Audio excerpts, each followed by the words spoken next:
Kami dari kelompok 7 akan mempresentasikan tentang penerapan SQA dan juga FTR pada website Tokopedia. Sebelum itu saya akan memperkenalkan kelompok kami, yaitu ada saya sendiri Budi Aulia Matrisna, Febriani Auria, Aditya Rizky, Febrianto, Boyke Danal Fitrada, Bayu Aji, kebalik pula, Bayu Wira Aji. Di sini kami dari kelompok 8 akan mempresentasikan tentang penerapan SQA dan juga FTR pada website Tokopedia. Sebelum itu saya akan memperkenalkan kelompok kami, yaitu terdiri dari saya sendiri Budi Aulia Matrisna, Febriani Auria, Aditya Rizky Febrianto, Boyke Dadan Filtrada, Bayu Wira Aji Yudhoyono. Kemudian untuk studi kasus kami di sini mengambil website Tokopedia, yaitu salah satu e-commerce terbesar di Indonesia yang menerapkan software quality assurance atau SQA dan formal technical review atau FTR untuk memastikan layanan aman, andal, dan juga bebas kesalahan sejak awal. Konsistensi ini menjaga performa, melindungi data, dan juga mempertahankan kepercayaan pengguna. Kemudian latar belakang, ada 3 latar belakang yang kami ambil. Yang pertama, website e-commerce seperti Tokopedia memerlukan kualitas perangkat lunak yang tinggi. Yang kedua, kualitas aplikasi berpengaruh langsung terhadap kenyamanan pengguna dan reputasi layanan. Dan yang terakhir, diperlukan penerapan SQA dan juga FTR untuk menjaga performa dan keandalan sistem. Kemudian tujuan pertama adalah memahami konsep dari praktik SQA dan juga proyek perangkat lunak. Yang kedua, penerapan prinsip SQA pada studi kasus nyata seperti Tokopedia. Yang ketiga, melatih kemampuan analisis, audit, dan juga dokumentasi kualitas perangkat lunak. Yang keempat, menerapkan FTR untuk meningkatkan kualitas perangkat lunak. Dan yang terakhir, melakukan review formal guna mendeteksi dan memperbaiki kesalahan lebih awal. Selanjutnya ada prinsip SQA, itu ada 5 prinsip. Yang pertama, standarisasi proses. Yang kedua, dokumentasi lengkap. Yang ketiga, review berkala. Yang keempat, uji kualitas menyeluruh. Dan yang terakhir, yang kelima, continuous improvement. Kemudian penerapan SQA pada website Tokopedia. Ada 4 penerapan. Yang pertama, standar dokumentasi proyek seperti requirement, desain, dan juga testing plan. Yang kedua, review proses pengembangan fitur dan juga perbaikan bug. Yang ketiga, pengujian menyeluruh di berbagai platform, web dan juga mobile. Yang terakhir, yang keempat, mengendalikan kualitas pada UI UX, performa server, dan juga keamanan data. Oke, saya lanjutkan ke analisis kualitas perangkat lunak. Ini adalah grafik hasil pengujian yang kami lakukan. Yang pertama ada correctness, di mana situs Tokopedia memberikan respons HTTP status code 200 pada sebagian besar permintaan selama pengujian. Ini menandakan bahwa permintaan berhasil diproses dan halaman dimuat dengan baik, yang menunjukkan bahwa sistem berfungsi sesuai fungsionalitas dasarnya. Kemudian reliability, di mana selama pengujian dengan 10 virtual user selama 1 menit, tidak terdapat kegagalan besar yang signifikan tercatat dalam hasil. Ini menunjukkan bahwa sistem memiliki tingkat keandalan yang baik untuk menangani jumlah trafik rendah hingga menengah. Kemudian efisiensi, berdasarkan hasil ke-6, sebagian besar waktu respon berada di bawah ambang batas 1,5 detik, yang menunjukkan efisiensi yang cukup baik dalam menangani permintaan pengguna. Namun beberapa permintaan menunjukkan variasi waktu respon yang bisa dianalisis lebih lanjut untuk optimasi performa. Ini adalah pengujian integrity yang akan kami lakukan. Ada pengujian XSS dengan memasukkan skrip sederhana ke kolom form, lalu mengirimnya untuk melihat apakah skrip tersebut akan dieksekusi atau tidak. Kemudian ada pengujian validasi akses halaman admin dengan mencoba langsung akses URL halaman yang seharusnya memerlukan login, misalnya cart, profile, atau order. Jika langsung redirect ke halaman login, berarti aman. Ini adalah pengujian XSS yang dilakukan dengan memasukkan skrip sederhana, yaitu alert XSS pada kolom pencarian. Hasilnya, skrip tersebut tidak dieksekusi dan sistem menampilkan pesan bahwa produk tidak ditemukan. Hal ini menunjukkan bahwa Tokopedia telah melakukan validasi dan sanitasi input dengan baik sehingga serangan XSS berhasil dicegah pada halaman pencarian. Selanjutnya akan dilanjutkan oleh teman saya. Terima kasih.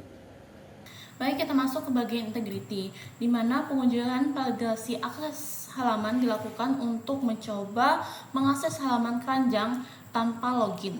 Saat menambahkan sebuah produk, sistem otomatis mengarahkan pengguna untuk login terlebih dahulu sebelum melanjutkan pembelian. Ini menunjukkan bahwa Tokopedia menerapkan kontrol akses yang baik dengan mewajibkan autentikasi sebelum mengakses fitur penting. Kemudian ada usability. Pengujian usability dilakukan dengan cara menyebarkan kuesioner kepada pelanggan atau pengguna aplikasi.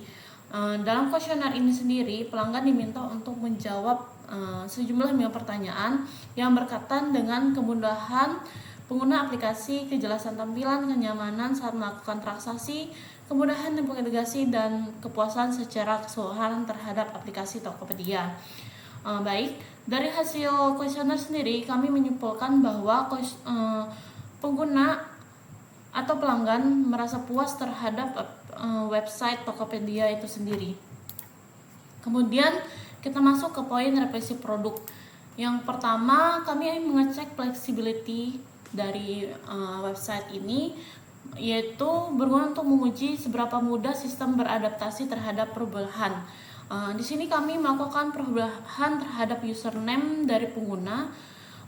Ketika perubahan username dari username dengan angka menjadi nama berhasil dilakukan dan langsung diterapkan secara real time tanpa perlu melakukan logout atau restart. Hal ini menunjukkan bahwa Tokopedia memiliki fleksibilitas yang baik dalam menyesuaikan perubahan preferensi pengguna. Kemudian kita masuk ke bagian testability. Bagian ini digunakan untuk memastikan sistem dapat menampilkan pesan error yang jelas dan sesuai saat terjadinya kesalahan. Kami telah menguji, yaitu memasukkan akun yang tidak terdaftar di dalam Tokopedia. Skenario yang telah kami buat menampilkan pesan error di dalam website ini, sehingga jika disimpulkan setiap skenario kesalahan yang diuji mampu direspon dan pesan error yang informatif dan sesuai kondisi, sehingga memudahkan pengguna mengetahui letak kesalahan serta tindakan yang perlu dilakukan. Sehingga pada testability sendiri disimpulkan bahwa website merespon dengan sangat baik. Baik, akan dilanjutkan oleh teman saya. Di sini saya akan menjelaskan tentang fungsi produk, yaitu pertama ada portability, di mana fungsi utama berjalan lancar di laptop, tablet, dan HP. Namun, perbedaan tampilan antar perangkat bisa membingungkan karena posisi menu dan icon berbeda-beda, dimana di laptop, tablet, dan HP. Selanjutnya ada interoperability. Di sini hasil validasi data transaksi pada halaman konfirmasi pembayaran menunjukkan bahwa informasi seperti nomor BIVA, nama pelanggan, dan total tagihan sudah tampil akurat dan sesuai dengan data dari penyedia jasa. Selanjutnya ada reusability. Pengujian ini bertujuan mengidentifikasi komponen UI yang dapat digunakan kembali. Pada website Tokopedia, ditemukan bahwa komponen seperti cut product memiliki format yang konsisten di seluruh halaman, mencerminkan penerapan desain modular yang mendukung kemudahan pengembangan dan pemeliharaan. Selanjutnya ada configurability. Berdasarkan pengujian configurability, perubahan pengaturan seperti notifikasi, username, dan preferensi di aplikasi Tokopedia dapat dilakukan dengan mudah melalui menu akun. Setiap perubahan tersimpan dan diterapkan tanpa kendala, menunjukkan sistem yang responsif, mudah diatur, dan sesuai kebutuhan. Contohnya di sini laman notifikasi. Selanjutnya ada simulasikan review teknis.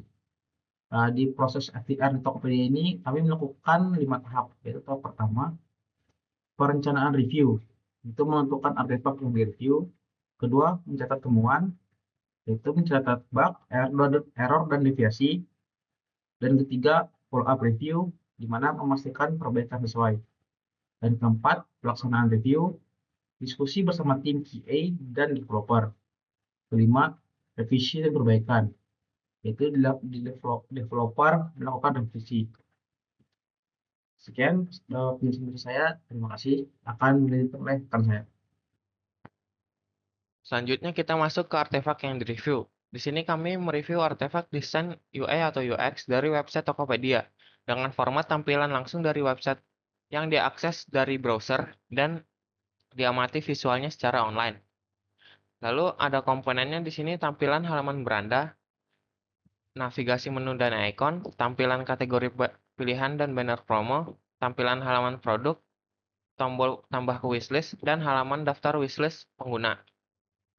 Lalu di sini ada peran setiap anggota. Yang pertama ada presenter yang diperankan oleh Budi Auliansyah Ahmad Trisna yang bertugas untuk menjelaskan elemen-elemen desain.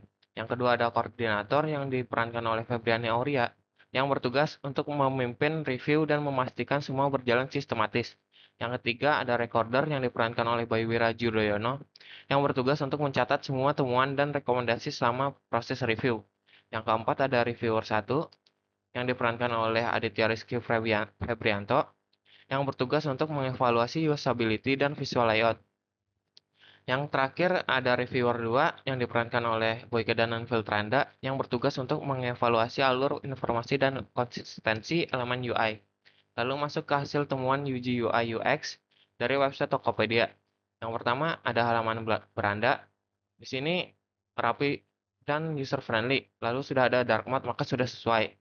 Yang kedua ada navigasi dan icon. Di sini ikonnya sudah jelas, namun wishlist belum ada batch jumlah, maka ditambahkan batch counter di icon wishlist. Yang ketiga kategori dan banner promo. Di sini slide bannernya terlalu cepat, maka tambahkan opsi kontrol kecepatan slide.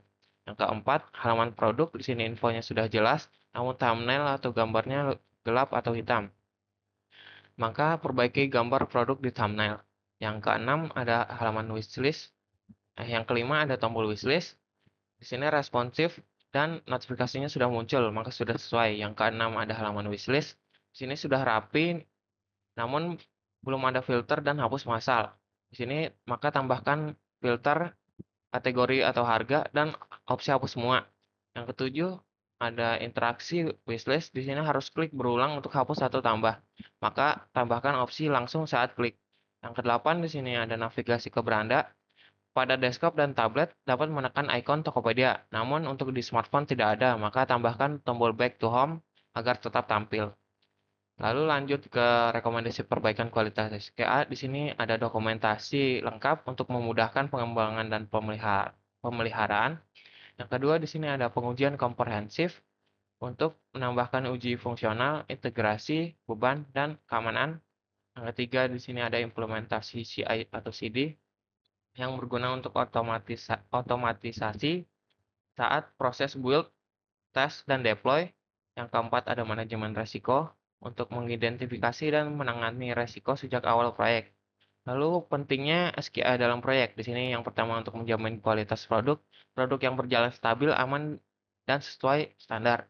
Yang kedua untuk mengurangi biaya perbaikan untuk mencegah bug mahal di tahap akhir. Yang ketiga meningkatkan kepuasan pengguna. Produk yang berkualitas tinggi, maka pengguna akan puas. Yang keempat, mempercepat waktu rilis. Masalah cepat terdeteksi, maka rilis akan lebih cepat. Lalu untuk kesimpulannya di sini penerapan SKA dan FTR di website Tokopedia efektif dalam menjaga kualitas produk, mengurangi potensi kesalahan, serta meningkatkan keandalan aplikasi. Proses ini menjadi elemen penting untuk kesuksesan proyek dan kepuasan pelanggan. Sekian dari presentasi kami. Jika ada salah kata, mohon maaf. Terima kasih.